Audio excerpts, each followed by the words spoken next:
Learning Leaders, saya bersama dengan expert dan asesor di bidang Malcolm Baldrige Business Excellence and Performance. Yuk kita belajar awal aja. Business excellence itu apa sih? Bagaimana sih bisnis dikatakan excellence performance-nya? Yuk kita ngomong ya. Di sini ada Pak Gagung Yudiarinto. Yeay. Halo teman-teman pecinta bisnis excellent dan pelaku bisnis dimanapun. Oke, Pak Gagung, business excellent. Bisnis dikatakan excellent. Apa sih Pak? Secara pendek supaya teman-teman, oke, ini loh business excellence gitu. Baik Pak Imam, jadi bisnis excellent itu adalah sebuah pertama pola pikir pastinya, yang kedua adalah kerangka kerja bagaimana kita merunning bisnis sehingga memiliki daya saing dan sustainability bisnis itu di level global. Jadi yang pertama tentunya kita bicara tentang proses-proses di dalam sebuah organisasi, tetapi tidak berhenti hanya di proses. Hasil dari proses itu adalah kinerja.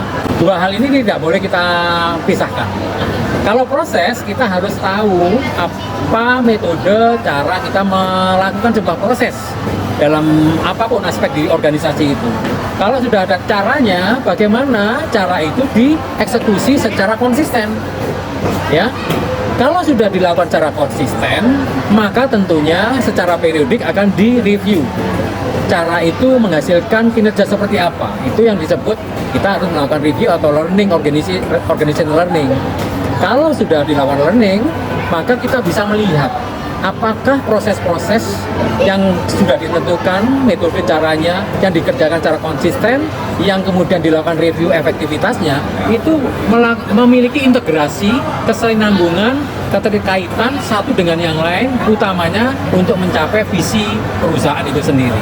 Itu diproses. Nah, lalu proses-proses yang dilakukan harus menunjukkan hasil kinerja. Hasil kinerja itu pertama harus memiliki karakter, angka target pencapaian apakah sudah ditetapkan.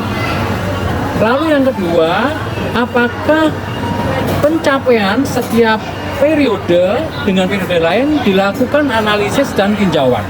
Lalu kalau yang sudah dilakukan, apakah kinerja-kinerja itu sudah dibandingkan? Tidak hanya dibandingkan dengan kinerja internal periode sebelumnya, tapi dengan kinerja dari organisasi pesaing atau organisasi benchmark jika kita sudah leading di nasional misalnya. Nah, kalau sudah, apakah hasil-hasil kinerja ini secara overall menunjukkan bukti, menunjukkan kontribusi pada pencapaian kinerja organisasi sampai pada pemenuhan visinya. Kira-kira itu Pak Imam terkait dengan business excellence. Wow, oke. Beliau ini pulang dari naik sepeda Learning Leaders, ketemu dengan saya, kita ngobrol tentang business excellence. Luar biasa ya. Jadi kalau kita summarize sedikit, berarti business excellence itu dari prosesnya, Jadi dari caranya, cara kerjanya, konsistensinya, review sehingga menghasilkan integrasi semua itu dan untuk mencapai visinya, sehingga di akhir memiliki satu result yang business result yang kompetitif dan comparable. Oke, terima kasih Pak Gagung untuk pencerahannya hari ini. Tentu ada banyak hal yang perlu digali, tapi untuk saat ini sampai di situ dulu. Thank you. Salam transformasi. Salam transformasi, semangat 17 Agustus. Pak Gagung Yudiarinto, partner Indonesia Winning Institute. Thank you Pak Gagung.